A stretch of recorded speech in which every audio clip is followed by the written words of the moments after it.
मुख्यमंत्री पुष्कर सिंह धामी का महाराष्ट्र दौरा। आज नवनिर्वाचित महायुति सरकार के शपथ ग्रहण समारोह में लेंगे हिस्सा। मुंबई के आजाद मैदान में 5:30 बजे होगा आयोजन।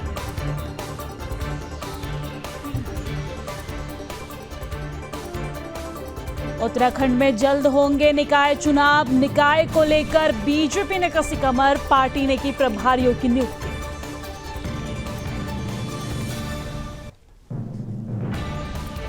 कांग्रेस प्रदेश अध्यक्ष करण माहरा और पत्रकारों के बीच उत्तराखंड के देहरादून में बड़ी झड़प को लेकर बीजेपी ने जताई नाराजगी। बीजेपी प्रदेश अध्यक्ष महेंद्र भट्ट ने कांग्रेस प्रदेश से की इस्तीफे की मांग।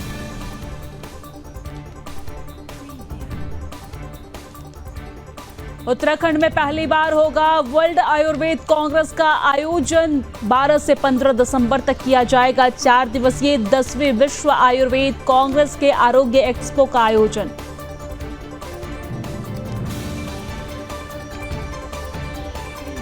हल्द्वानी में नगर निगम की ओर से सड़क बनाने और चौड़ीकरण को लेकर लगातार काम जारी। चौड़ीकरण के रास्ते में आने वाले अवैध निर्माण पर की जा रही है कार्रवाई।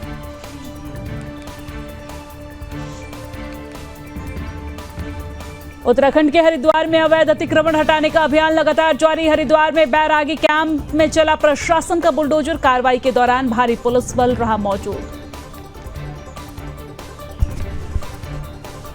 काशीपुर में आवारा घूमते पशुओं को लेकर नगर निगम ने शुरू की पहल। समस्या से निपटने के लिए गौशाला का किया गया निर्माण।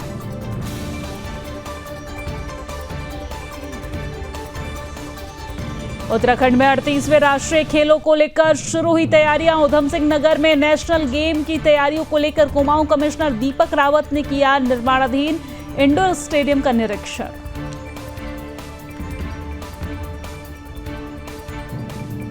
लालकुआं नेशनल हाईवे पर हुआ हादसा। खराब खड़े ट्रक में घुसी कार सवार 2 लोग बुरी तरह से घायल।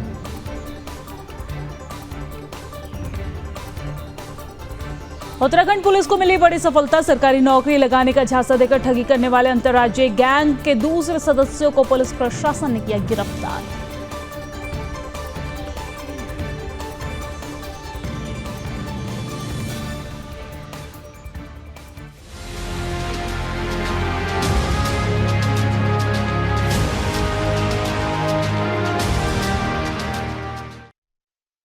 नमस्कार, सुदर्शन न्यूज पर अपना उत्तराखंड देख रहे हैं आप। मैं हूं आपके साथ दिव्या सिंह। बुलेटिन की शुरुआत बड़ी और अहम खबर के साथ करेंगे। बड़ी जानकारी देहरादून से निकलकर सामने आ रही है, जहां पर मुख्यमंत्री पुष्कर सिंह धामी का आज महाराष्ट्र दौरा है। तो ये बड़ी जानकारी हम आप तक पहुंचा रहे हैं, जहां पर आज महाराष्ट्र के दौरे पर रहने वाले हैं मुख्यमंत्री पुष्कर सिंह धामी। शपथ ग्रहण समारोह में प्रतिभाग करेंगे पुष्कर सिंह धामी। आपको बता दें कि नवनिर्वाचित महायुति सरकार का शपथ ग्रहण समारोह है। आज शाम 5:30 बजे मुंबई के आजाद मैदान में शाम 5:30 बजे कार्यक्रम का आयोजन होगा और देवेंद्र फडणवीस इसमें सीएम पद की शपथ लेंगे। साथ ही साथ 2 डिप्टी सीएम यानी कि उप मुख्यमंत्री भी शपथ लेंगे और इसी को लेकर कार्यक्रम है आज। और इस कार्यक्रम में मुख्यमंत्री पुष्कर सिंह धामी प्रतिभाग करने वाले हैं। तो ये बड़ी जानकारी हम आप तक पहुंचा रहे हैं, जहां पर मुख्यमंत्री पुष्कर सिंह धामी आज महाराष्ट्र के दौरे पर रहने वाले हैं। और मुख्यमंत्री पुष्कर सिंह धामी क्या कुछ उन्होंने कहा है वो आपको सुनवाते हैं। के जा रहे हैं महाराष्ट्र में आदरणीय प्रधानमंत्री श्री नरेंद्र मोदी जी के नेतृत्व में महायुति की सरकार बनी है। वो सरकार विकास को आगे बढ़ाएगी, महाराष्ट्र को आगे बढ़ाएगी। और जो डबल इंजन की पूरे देश के अंदर सरकारें चल रही हैं, वहाँ तेज गति से विकास आगे बढ़ा है। और इसी प्रकार महाराष्ट्र में भी अनवरत रूप से विकास आगे बढ़ेगा। सभी ने मिलकर श्री देवेंद्र फडणवीस जी को वहाँ के नेता के रूप में उनका चयन हुआ है। माननीय प्रधानमंत्री मोदी जी के मार्गदर्शन में देवेंद्र फडणवीस जी महाराष्ट्र के सर्वांगीण विकास के लिए काम करेंगे। मेरी बहुत शुभकामनाएं। किसी भी प्रकार की असुविधा का सामना न करना पड़े, ये हमने। हमारे साथ हमारे ब्यूरो चीफ उत्तराखंड से कृष्णा कुमार हमारे साथ जुड़ गए हैं। कृष्णा, आज महायुति की सरकार का शपथ ग्रहण समारोह है महाराष्ट्र में। मुख्यमंत्री पुष्कर सिंह धामी भी प्रतिभाग करने वाले हैं। सीएम पुष्कर सिंह धामी के दौरे को लेकर क्या कुछ जानकारी है, विस्तार से बताइए दर्शकों को। बिल्कुल, देखिए दिव्या, आज शाम महाराष्ट्र में नवनिर्वाचित महायुति सरकार का जो है वो शपथ ग्रहण समारोह है, जिसके लिए मुख्यमंत्री पुष्कर सिंह धामी अब से कुछ देर बाद मुंबई पहुंच जाएंगे, जहां वे शाम को आजाद मैदान में शपथ ग्रहण समारोह में जो है वो शामिल होंगे और उसके जी। साक्षी बनेंगे। क्योंकि मुख्यमंत्री पुष्कर सिंह धामी ने भी महाराष्ट्र विधानसभा चुनाव में लगातार प्रचार प्रसार किया है। चाहे हम महाराष्ट्र के मुंबई की बात करें, अकोला सीट की बात करें, तो ऐसी तमाम विधानसभाओं में मुख्यमंत्री पुष्कर सिंह धामी ने 20 से ज्यादा जगहों पर रैली को उन्होंने संबोधित किया है और तमाम जनसभाओं को भी उन्होंने संबोधित किया है। जिन जिन सीटों पर मुख्यमंत्री धामी पहुंचे थे, वहां पे अधिकतर सीटों पर जो है वो भारतीय जनता पार्टी को विजय मिली है। क्योंकि मुख्यमंत्री पुष्कर सिंह धामी को हमने देखा है कि वे लगातार ही, चाहे लोकसभा चुनाव हो चाहे विधानसभा चुनाव, जिस भी राज्य में हुआ है वहां पे वे प्रचार प्रसार करने के लिए गए हैं। कि नेशनल स्टार प्रचारक जो है वो मुख्यमंत्री पुष्कर सिंह धामी उसकी लिस्ट में भी लगातार शामिल रहे हैं और इससे एक फायदा अच्छा खासा भारतीय जनता पार्टी को भी मिला है। क्योंकि जहां जहां मुख्यमंत्री ने प्रचार किया है वे सीटों पर जो है वो भाजपा के हक में एक तरीके से वहां पे आम जनता ने वोट दिया है। तो इसके आज शपथ ग्रहण समारोह के मुख्यमंत्री पुष्कर सिंह धामी खुद एक तरीके से साक्षी बनेंगे, क्योंकि वहां पे वे मुंबई पहुंचे हैं। तो आज शाम को वे लगभग 5:30 बजे इस कार्यक्रम में शामिल होंगे, जिसके बाद देर रात लगभग 10 बजे के आसपास वापसी देहरादून आज शाम को आ जाएंगे। दिव्या जी ठीक है, क्योंकि हम देख रहे हैं कृष्णा, जिस तरीके से चाहे वो हरियाणा का चुनाव हो या फिर यूपी में उपचुनाव हो या फिर अलग अलग राज्यों में इन दिनों चुनाव हुआ है, वहां पर मुख्यमंत्री पुष्कर सिंह धामी जो है वो प्रचारक के रूप में पहुंचे और जिस भी सीट पर जाके उन्होंने प्रचार किया वहां पर भारतीय जनता पार्टी को भारी बहुमत मिली है। और आज जब शपथ ग्रहण समारोह है तो बीजेपी शासित राज्यों के तमाम मुख्यमंत्री पहुंच रहे हैं, पुष्कर सिंह धामी भी इस दौरान पहुंच रहे हैं। पुष्कर सिंह धामी कितने बजे महाराष्ट्र के लिए रवाना होंगे, क्या कुछ जानकारी, क्या कोई अपडेट है आपके पास इसको लेकर? बिल्कुल, देखिए मुख्यमंत्री पुष्कर सिंह हम धामी की बात करते हैं तो वे लगभग 2 बजे जो है वे मुंबई पहुंचेंगे। फिर एक होटल में जाके वे कुछ देर अपने पार्टी कार्यकर्ताओं के साथ मुलाकात करेंगे, जिसके बाद वे शाम को लगभग 5 बजे जो है वे आजाद मैदान पहुंचेंगे, जहां पर महाराष्ट्र के नवनिर्वाचित मुख्यमंत्री देवेंद्र फडणवीस शपथ लेंगे। उनके साथ 2 मुख्यमंत्री और शपथ लेंगे, उप मुख्यमंत्री। इसके साथ ही अगर हम देखते हैं, क्योंकि हमने शुरुआत में भी देखा है, चाहे वो जम्मू कश्मीर की हम बात करें, हरियाणा की बात करें, महाराष्ट्र की बात करें, मध्य प्रदेश की बात करें, चाहे हम राजस्थान की बात करें, चाहे हम लोकसभा की बात करें, उत्तर से लेकर दक्षिण तक मुख्यमंत्री पुष्कर सिंह धामी ने भारतीय जनता पार्टी के लिए प्रचार प्रसार किया है। कई जगहों पे उन्होंने रैलियां निकाली है, तो कई जगहों पर जनसभा को संबोधित करते हुए भारतीय जनता पार्टी के हक में उन्होंने वोट देने की अपील करी है। क्योंकि साफ तौर पर जब से हमने देखा है कि प्रधानमंत्री ने देश की कमान संभाली है, तो खासकर उन्होंने उत्तराखंड पर भी ध्यान दिया है। और उत्तराखंड देश विदेश से जो है वो श्रद्धालु हर साल आते हैं। चाहे हम शीतकालीन की भी अगर बात करते हैं, जिस पर सरकार ने अब यात्रा पर जोर देना शुरू किया है, तो ऐसी तमाम सुविधाओं पर और तमाम ऐसी स्कीम जो है वो सरकार लेकर आई है, चाहे केंद्र की बात करें चाहे राज्य की बात करें, तो उत्तराखंड आने वालों को तमाम फायदे भी मिलते हैं। चाहे हम ऑल वेदर रोड की बात करें, चाहे हम सेफ्टी की बात करें, चाहे नेटवर्क कनेक्टिविटी की बात करें, तो पिछले 10 वर्षों में ऐसे तमाम विकास हुए हैं हर एक राज्य में, जहां पर भी भारतीय जनता पार्टी की सरकार है और जहां पे भी केंद्र शासित प्रदेश में। तो ऐसे में तमाम मुख्यमंत्री पुष्कर सिंह धामी ने जनसभाओं को संबोधित किया, भारतीय जनता पार्टी के लिए वोट मांगे और हम देख सकते हैं कि उसका एक असर भी खासा हुआ है कि आज भारतीय जनता पार्टी के मुख्यमंत्री माफ कीजिएगा देवेंद्र फडणवीस जो है वे आज शाम को शपथ ग्रहण समारोह में शपथ लेंगे, जिसके साक्षी उत्तराखंड के मुख्यमंत्री के साथ साथ अन्य जो भाजपा के शासित मुख्यमंत्री हैं उन प्रदेशों के वे भी आज इसमें शामिल होंगे। ठीक है कृष्णा, देखना बहुत दिलचस्प होगा क्योंकि वहां पर कार्यक्रम होगा और उसमें उत्तराखंड के मुख्यमंत्री पुष्कर सिंह धामी भी प्रतिभाग करेंगे। आप हमारे साथ जुड़े रहिए, अन्य खबर पर भी आपसे अपडेट लेंगे। लेकिन चलिए आगे बढ़ते हुए बात करते हैं अब उत्तराखंड में होने वाले निकाय चुनाव की। जी हाँ, उत्तराखंड में जल्द ही निकाय के चुनाव होंगे और निकाय चुनाव को लेकर बीजेपी ने कमर कस ली है। तो ये बड़ी जानकारी आप तक पहुंचा रहे हैं, जहां पर निकाय चुनाव को लेकर भारतीय जनता पार्टी ने कमर कस ली है। चुनाव को लेकर पार्टी ने प्रभारियों की नियुक्ति की है। 11 नगर निगम पार्टी के वरिष्ठ नेताओं को जिम्मेदारी मिली है। तो ये बड़ी जानकारी हम आप तक पहुंचा रहे हैं, जहां पर जल्द ही निकाय चुनाव होने वाले हैं उत्तराखंड में और इसको लेकर भारतीय जनता पार्टी ने कमर कस ली है। अब चुनाव प्रभारी की भी नियुक्ति हो गई है, वरिष्ठ नेताओं को इसकी जिम्मेदारी मिली है। 11 वरिष्ठ नेताओं को इसकी जिम्मेदारी मिली है। तो बड़ी जानकारी हम आप तक उत्तराखंड से पहुंचा रहे हैं, जहां पर उत्तराखंड में जल्द ही निकाय चुनाव होने वाले हैं और निकाय चुनाव को लेकर भारतीय जनता पार्टी ने कमर कस ली है। चुनाव को लेकर पार्टी ने प्रभारियों की नियुक्ति भी कर दी है और इसी खबर पर लगातार हमारे साथ कृष्णा कुमार भी बने हुए। कृष्णा, निकाय चुनाव को लेकर क्या कुछ जानकारी है, क्योंकि यहां पर भारतीय जनता पार्टी जो है वो कमर कसती नजर आ रही है, नियुक्ति भी कर दी है प्रभारी की, वरिष्ठ पार्टी के जो नेता हैं उनको जिम्मेदारी भी दे दी है। क्या कुछ अपडेट है मामले को लेकर? बिल्कुल दिव्या, देखिए आगामी कुछ दिनों में कभी भी निकाय चुनाव, नगर निगम चुनाव और नगर पालिका चुनाव को लेकर अधिसूचना जो है वो सरकार जारी कर सकती है, क्योंकि राज्य निर्वाचन आयोग ने जो है चुनाव से संबंधित सभी तैयारियां जो है वो पूरी कर ली है, अंतिम रूप उसको दिया जा रहा है। तो ऐसे में अब उम्मीद जताई जा रही है कि जल्द ही सरकार जो है वो निकाय चुनाव से संबंधित अधिसूचना जो है वो जारी कर देगी, जिसके बाद चुनाव आयोग भी जो है वो अपने डेट ऑफ पोलिंग की और काउंटिंग की जो है उसके बाद वो घोषणा कर देगा। और इसी बीच देखिए भारतीय जनता पार्टी ने भी अपनी कमर कस ली है तैयारियों को लेकर। सभी एक तरीके से उन्होंने जितने भी जिले हैं उसमें चुनाव प्रभारियों की ड्यूटी जो है वो नियुक्त कर दी है। अगर हम बात करते हैं राजधानी देहरादून से, तो देहरादून से कुलदीप कुमार को जो है वो प्रभारी बनाया गया है। तो वहीं ऋषिकेश से दान सिंह रावत, हरिद्वार से ज्योति प्रसाद गैरलो का जिम्मेदारी मिली है। इसी के साथ अगर हम रुड़की की बात करते हैं तो वहां से राम मोहन अग्रवाल को, और कोटद्वार से राकेश गिरी और श्रीनगर से रमेश गढ़िया को जो है वो चुनाव प्रभारी की जिम्मेदारी मिली है। और इसी के साथ हम कुमाऊं की भी अगर हम बात करते हैं, क्योंकि ये जिले हमने आपको अभी गढ़वाल के बताए हैं, इसके साथ ही अगर हम कुमाऊं की अगर बात करते हैं तो अल्मोड़ा से प्रदीप बिष्ट, रुद्रपुर से दीपक मेहरा, हल्द्वानी से मनोज पाल, काशीपुर से तरुण बंसल जैसे जो वरिष्ठ नेता हैं भारतीय जनता पार्टी के, जो काफी समय से पार्टी के लिए तमाम जिम्मेदारियों का निर्वहन करते हुए आए हैं, ऐसों को चुनाव प्रभारी बनाया गया है, ताकि उनके समन्वय से, कोऑर्डिनेशन से जो है वे आपसी तालमेल कार्यकर्ताओं के साथ और पदाधिकारियों के साथ अच्छा रहे, ताकि आने वाले चुनाव में चाहे नगर निगम के हो, चाहे नगर पालिका और नगर पंचायत, जिन तीनों चुनाव को फोकस करते हुए भारतीय जनता पार्टी ने चुनाव के प्रभारी इनको बनाया गया है। तो इन पे भी एक बड़ी उम्मीद है भारतीय जनता पार्टी की, कि जो जिन जगहों पर इनको प्रभारी बनाया गया है उन जगहों से और उन जिलों से, वहां की सीटों से जो है वो बेहतर रिजल्ट सामने निकल के आए, जिसके लिए भारतीय जनता पार्टी ने समय रहते ही अब चुनाव प्रभारियों की जो है वो नियुक्ति कर दी है। अब सरकार का इंतजार है कि कब निकाय चुनाव को लेकर अधिसूचना वो जारी करेगी, जिसके बाद आगे के कार्यक्रम जो है वो राज्य निर्वाचन आयोग तय करेगा। दिव्या, ठीक है कृष्णा, बहुत बहुत धन्यवाद तमाम जानकारी साझा करने के लिए, हमारे साथ लाइव जोड़ने के लिए। तो आपने देखा कि यहाँ पर भारतीय जनता पार्टी जो है वो कमर कसते नजर आ रही है और निकाय चुनाव को लेकर तैयारियां अभी से ही भारतीय जनता पार्टी ने शुरू कर दी है, वरिष्ठ नेताओं को जिम्मेदारी भी सौंप दी है। चलिए अब आगे बढ़ते हैं, बात करते हैं अगले मुद्दे की। कांग्रेस प्रदेश अध्यक्ष करण माहरा और पत्रकारों के बीच उत्तराखंड के देहरादून में, यानी कि राजधानी देहरादून में बड़ी झड़प देखने को मिली है।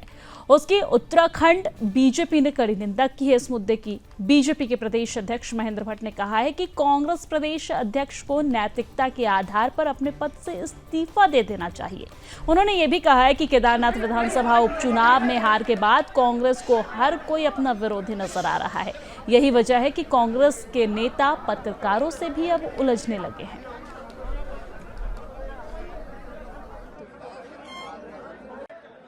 प्रकार का घटनाक्रम देहरादून के अंदर हुआ, कांग्रेस के प्रदेश अध्यक्ष द्वारा जिस प्रकार से चौथे स्तंभ पर हमला किया गया, उनके कांग्रेस के कार्यकर्ताओं द्वारा जिस प्रकार का दुर्व्यवहार किया गया, मैं ये कह सकता हूँ कि लोकतंत्र के लिए उचित नहीं है। कांग्रेस के लोगों को केदारनाथ हार के बाद हर व्यक्ति अपना विरोधी लगने लगा है। अब तो लोकतंत्र के स्तंभों को भी वो प्रताड़ित करने का काम कर रहे हैं। मैं नैतिकता के आधार पर कांग्रेस के प्रदेश अध्यक्ष से त्यागपत्र की मांग करता हूँ। इस प्रकार का कृत्य करने का किसी को भी अधिकार नहीं है।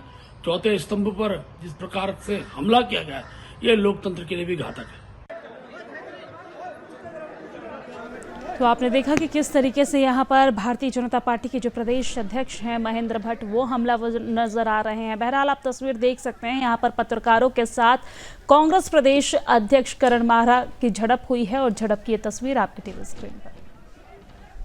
और चलिए अब आगे बढ़ते हुए बात करते हैं जिला उधम सिंह नगर के। उत्तराखंड के जिला उधम सिंह नगर में फरवरी में प्रस्तावित नेशनल गेम की तैयारियों को लेकर कुमाऊं कमिश्नर दीपक रावत ने निर्माणाधीन इंडोर स्टेडियम का निरीक्षण किया है और इस दौरान उन्होंने अधिकारी और निर्माणाधीन एजेंसी से जानकारी भी ली है। इस दौरान उन्होंने स्टेडियम के ड्रेनेज सिस्टम को लेकर अधिकारियों को आवश्यक दिशा निर्देश भी दिए हैं। आपको बता दें कि 38वें नेशनल गेम 28 जनवरी से 14 फरवरी तक उत्तराखंड में होने हैं, जिसमें लगभग 1500 खिलाड़ी रुद्रपुर पहुंचेंगे।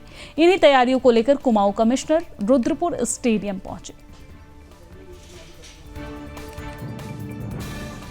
चीजों को पहले से एंटिसिपेट करना होता है कि क्या क्या होगा, कैसे होगा। तो ऐसी कमेटी डीएम साहब एक बना देंगे सुपरविजन के लिए, और जो रेगुलर कोऑर्डिनेशन स्पोर्ट्स डिपार्टमेंट और एडमिनिस्ट्रेशन का है उसको भी हम सुनिश्चित कराएंगे। अभी केवल एक यहाँ पे बड़ी कमी उस सेंस में आप देखेंगे तो केवल इतना था कि जो ड्रेनेज के काम हो रहे हैं, इसकी जो इवेंचुअली निकासी होनी है उस पर पूरी तरीके से होमवर्क नहीं हुआ। तो आज भी उस पर सहमति बन गई है और इवेंचुअली इस पानी को यहाँ से हम बाहर निकाल देंगे। मेन जो आपका हॉल है उसमें कुछ काम लाइटिंग के बाकी हैं और वेंटिलेशन के बाकी हैं। इस पे भी काम चल रहा है।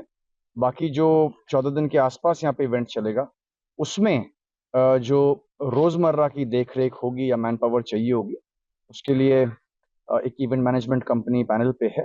लेकिन स्पोर्ट्स डिपार्टमेंट से अभी कहा गया है कि वो डिटेलिंग इसकी कर लें, उन्हें कहाँ पे कितने लोग किस काम के लिए चाहिए ये इनको मांग ले और एक बार वो आके इसको चेक करें। इसमें भी बात हुई है कि कितने हमारे पास बेड स्पेस रुद्रपुर में है। मेरे हिसाब से अच्छा है, तो उसको पहले से देख लें, उसको रिजर्व कर लें और कहीं कोई दिक्कत आएगी तो आगे इसमें कहीं और अगर करवाना है तो उसको भी देखा जाए।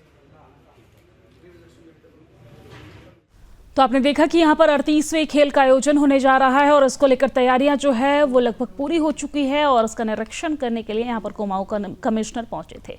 चलिए अब आगे बढ़ते हैं। उत्तराखंड में पहली बार वर्ल्ड आयुर्वेद कांग्रेस का आयोजन होने जा रहा है। राज्य में 12 से 15 दिसंबर 2024 तक 4 दिवसीय 10वें विश्व आयुर्वेद कांग्रेस और आरोग्य एक्सपो का आयोजन किया जाएगा। देहरादून के परेड ग्राउंड में होने वाले इस सम्मेलन की तैयारियों में आयुष विभाग के साथ साथ अन्य कई विभाग भी शामिल हैं। आगामी 10वीं वर्ल्ड आयुर्वेद कांग्रेस एंड आरोग्य एक्सपो में भारत और अन्य 54 देशों से मिलकर 6000 से अधिक डेलीगेट्स आ रहे हैं। इस सम्मेलन में 1 लाख लोगों के शामिल होने के अनुमान भी जताए जा रहे हैं। कार्यक्रम को लेकर ज्यादा जानकारी देते हुए आयुष विभाग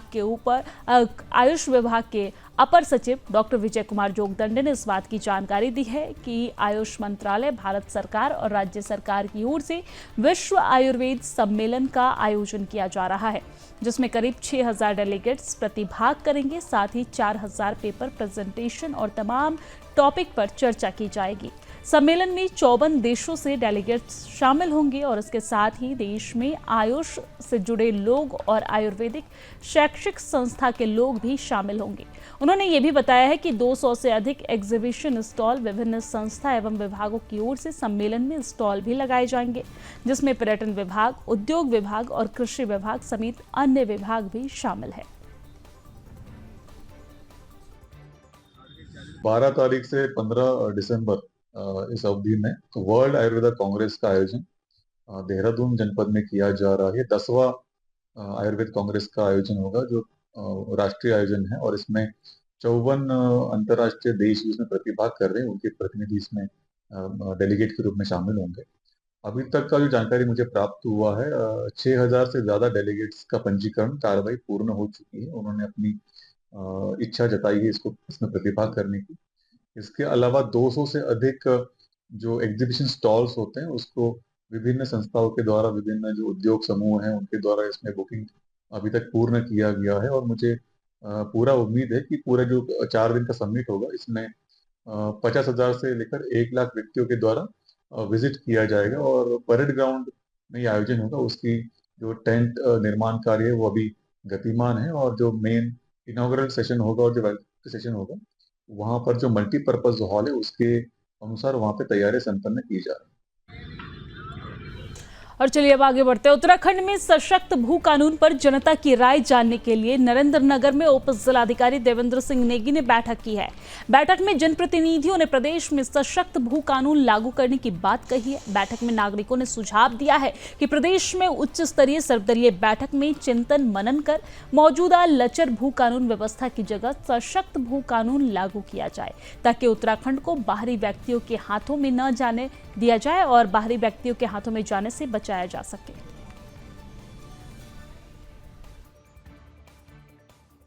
आज हम सब लोग भी यहाँ पर भू कानून पे अपनी बात रखने के लिए आए और हमने ये मांग रखी कि जिस तरह से उत्तराखंड में नारायण तिवारी के समय पे 500 वर्ग मीटर का था, सरकार ने बाद में इसे 250 वर्ग मीटर कर दिया, तो आज 250 वर्ग मीटर से ज्यादा की भूमि बाहर का व्यक्ति यहाँ न खरीद सके, क्योंकि 2018 में त्रिवेंद्र रावत ने और 2022 में जिस तरह से मुख्यमंत्री धामी ने पूरे उत्तराखंड को बेचने के लिए भू कानून में बदलाव किए, उससे आज उत्तराखंड त्रस्त है।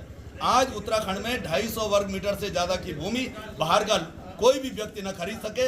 अगर किसी प्रोजेक्ट के लिए, ये सुझाव ये था कि किसी भी औद्योगिक अगर प्रोजेक्ट के लिए बाहर भूमि दी जाती है तो उसमें 80% से ज्यादा रोजगार या नौकरियां स्थानीय जो उत्तराखंड के मूल निवासी हैं उनको दी जाए। सरकार से प्रश्न कर रहे हैं कि हिमाचल में जो भू कानून लागू हुआ है वो उत्तराखंड में लागू क्यों नहीं हो सकता, क्या कारण है, क्या कमियां जो यहाँ लागू नहीं हो सकती। क्या सरकार ये तो 2002 में 2007 में दिवाकर भटजी ने जो यूकेडी के थे उन्होंने 150 वर्ग मीटर जो जमीन बाहरी लोगों को जो है रेंज बसेरा के लिए जो परमिशन की बात की थी उसको इन्होंने जो हटाया। क्यों, हम ये पूछना चाहेंगे क्योंकि ये सरकार की मंशा सिर्फ यहाँ पे लोगों को जो भू माफिया को यहाँ फंसाने की है। और हमारा सुझाव है कि बाहरी जो भी ये उद्यमी आकर के कोई प्रोजेक्ट लगाते हैं जो सरकार की नीति है तो उसमें हमारे लोगों को, क्षेत्रीय लोगों को जो यहाँ पे रोजगार मिले, ताकि जो पलायन हो रहा है हमारे उत्तराखंड जो खाली हो रहा है उन लोगों को जब यहीं पे रोजगार मिलेगा तो शायद जमीन बेचने के लिए जमीन बेचने में थोड़ा वो हो सकता है, कमी हो सकती है, क्योंकि जब उनको रोजगार ही मिल जाएगा तो अपनी जमीन की बखूबी भी देख रेख कर सकते हैं। तो मैं ये चाहता हूँ सरकार से कि आज 24। और चलिए अब आगे बढ़ते हैं। भारतीय किसान यूनियन की राष्ट्रीय प्रवक्ता अरुण शर्मा ने हरिद्वार में प्रेस कॉन्फ्रेंस की है जिसमें उन्होंने अवैध खनन पर पूर्ण रूप से बंद लगाने की मांग की है। और इस दौरान राष्ट्रीय प्रवक्ता अरुण शर्मा ने कहा है कि मां गंगा की अविरलता स्वच्छता को लेकर शासन प्रशासन को सहयोग करना चाहिए। इसके साथ ही भारतीय किसान यूनियन नेता ने चेतावनी देते हुए गंगा में अवैध खनन न रुकने पर आंदोलन करने की बात भी कही। आज जो हमारा मेन मुद्दा यही है, गंगा मां का सीना चीर रहे अधिकारी, जो भ्रष्ट अधिकारी हैं इस जिले के शीर्ष अधिकारी, डीएम और खनन अधिकारी, उन्होंने खनन का नाम चेंज करके और लूट करके सरकार को बदनाम कर रहे अपनी जेब भरने के लिए। मां गंगा को एक अधिकारी, तो उसमें से मैं नहीं पता कौन सा है, दोनों में से डीएम है या खनन अधिकारी है, गंगा को नदी कह रहा, हमारी मां है, उसका अवैध खनन करवा रहे वो ड्रेजिंग के नाम पे, किस चीज पे, 6 महीने के लिए। जब हाई कोर्ट नैनीताल का आदेश है 23/11 का लास्ट, कई आदेश हो चुके कुंभ क्षेत्र में 10 किलोमीटर तक रेंज हर की पैड़ी से, वहां खनन नहीं होगा और उसमें सफाई के नाम पर लूट मचा रखी ना अपनी जेब भरने के लिए। हम चाहते हैं, हमारी सरकार से मांग है, प्रधानमंत्री से मांग है, ऐसे अधिकारी को इस जिले से हटाया जाए और उसे तो घर भेज दो। एक्चुअली आज जो है यहाँ किसान यूनियन से संबंधित लोग, परशुराम अखाड़ा से अध्यक्ष जी, सभी लोगों को चिंता है। जब लोग बेसिक लोग उतरते हैं इसका मतलब कि बड़ी लूट हो रही है और यह लूट सरकार के द्वारा की जा रही है। ये ब्रिटिश गवर्नमेंट से नियम है कि रायवाला से लेके और वहाँ जिया पोता से आगे गांव में वहाँ तक कोई खनन नहीं हो सकता। उसके बाद जब भारत में प्रजातंत्र स्थापित हो गया और नई सरकार आ गई, उन्होंने भी 1952 में एक उसी तर्ज पे एक रेगुलेशन जारी किया कि यहाँ खनन नहीं होगा।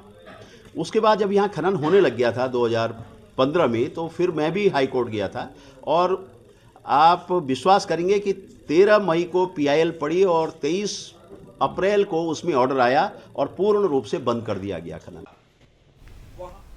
और चलिए अब आगे बढ़ते हुए बात नरेंद्रनगर की कर लेते हैं। नरेंद्रनगर उत्तराखंड में बीमारियों के तेजी से बढ़ते प्रभाव से निपटने के लिए अब प्रशासन ने भी तकनीकी समाधान अपनाने की ठान ली है, जिसको लेकर जिला आयुर्वेद विभाग की ओर से नरेंद्रनगर तहसील सभागार में विभागीय चिकित्सा अधिकारियों की जिला स्तरीय कार्यशाला आयोजित की गई है, जिसमें प्राकृतिक परीक्षण ऐप को लेकर जानकारी दी गई है। कार्यशाला में state coordinator doctor JN Nautiyal ने बताया है कि यह ऐप आयुर्वेदिक पद्धति के तहत शरीर के त्रिदोष, वात, पित्त और कफ का विश्लेषण करेगा। इससे रोगियों के परीक्षण और उपचार में मदद मिलेगी। आपको ये भी बता दें कि प्रधानमंत्री नरेंद्र मोदी ने 29 अक्टूबर को प्रकृति परीक्षण की शुरुआत की थी। प्रकृति परीक्षण अभियान जो है आयुष मंत्रालय ने लॉन्च किया और ये 29 अक्टूबर को आयुर्वेद दिवस के दिन माननीय मोदी जी ने इसको लॉन्च किया था। इसका उद्देश्य, जो हम लोग बीमार होते हैं बार बार और अपनी लाइफस्टाइल, हमारा खान पान गड़बड़ रहता है और ऐसी बीमारियां जो हो जाती हैं जिसमें हम जो है बाद में कई रुपए खर्च करने के बाद भी, बड़े बड़े हॉस्पिटलों में जाने के बाद भी हम लोग ठीक नहीं हो पाते हैं। तो इसमें जो WHO की एक थीम आई कि भाई ये इसलिए बीमार होते हैं लोग कि अगर वो अपनी लाइफस्टाइल ठीक करें, फूड हैबिट ठीक करें तो वो 70% बीमारियों से बच सकते हैं। और उनको हम नॉन कम्युनिकेबल डिजीजेज बोलते हैं। नॉन कम्युनिकेबल डिजीज जो इन्फेक्शन के बिना होती है।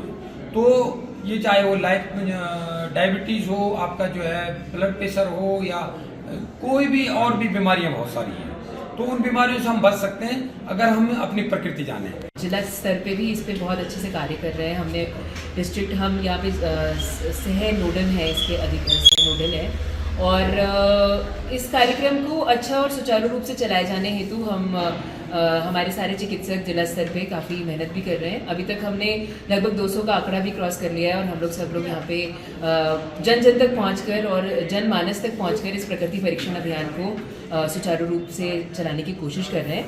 एक्चुअली आयुर्वेद के 2 प्रयोजन है, जिसमें स्वस्थ के स्वास्थ्य का रक्षण और आतुर के विकार का प्रशमन होता है, और हमें एज चिकित्सा अधिकारी हम तक जनरली रोगी ही पहुंचता है, लेकिन इस कार्यक्रम के माध्यम से हम उन स्वस्थ लोगों तक भी पहुंचने की कोशिश कर रहे हैं, जिसका हम प्रकृति परीक्षण करके उनको स्वस्थ ही रखें और उनको आतुरों से या विकारों से बचाने की कोशिश करें। तो इस तरीके का ये अभियान है, नरेंद्र मोदी जी की परिकल्पना है, और बहुत ही सब प्रदेश समन्वयक महोदय और हमारे और भी जो जिला समन्वयक सब हैं, इनके साथ मिलकर के बहुत ही अच्छे से सुचारू रूप से इस कार्यक्रम को हम संपादित करें। और चलिए अब आगे बढ़ते हुए बात लालकुआं की करते हैं। लालकुआं में लाखों की लागत से बना पंडित नारायण दत्त तिवारी बारात घर स्थानीय लोगों के लिए केवल सफेद हाथी बनकर साबित हो रहा है। आपको जानकारी दे दे कि नगर पंचायत के संचालन में इस बारात घर का किराया ज्यादा होने के कारण ज्यादातर क्षेत्रीय वासी इसमें अपने शादी या किसी भी कार्यक्रम को नहीं करवा पा रहे हैं। वहीं सही रखरखाव न होने के कारण बारात घर की हालत भी बद से बदतर होती जा रही है। लोगों का कहना है कि स्थानीय लोगों के घर में होने वाले शादी और अन्य कार्यक्रमों को कराने के लिए लाखों रुपए खर्च कर ये मैरिज हॉल बनाया गया था, जिसका किराया नगर पंचायत ने 15,500 रुपये तय किया। वहीं बिजली, पानी और अन्य सुविधाओं के लिए अलग अलग रकम चुकानी पड़ती है, जो आम लोगों के लिए बजट से बाहर हो जाती है। लोगों की मांग है कि बारात घर का किराया 15,500 से घटाकर 5100 रुपये रखा जाए, ताकि गरीब और कमजोर तबके के लोग भी उस वक्त बारात वहां पर रोक सके, यहाँ से शादी कर सके और उस बारात घर का लाभ उठा सके।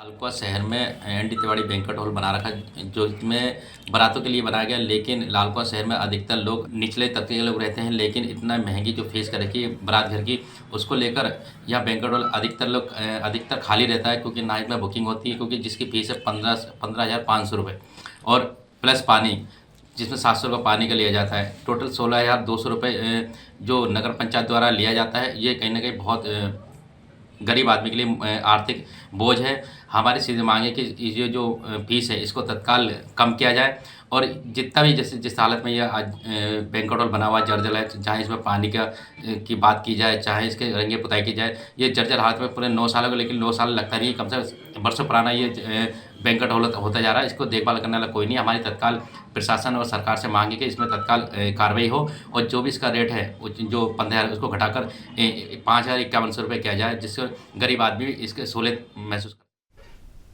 और इसी के साथ अपना उत्तराखंड की खबरों में फिलहाल इतना ही, लेकिन देश और दुनिया की तमाम खबरों के लिए आप देखते रहिए सुदर्शन न्यूज। जय हिंद।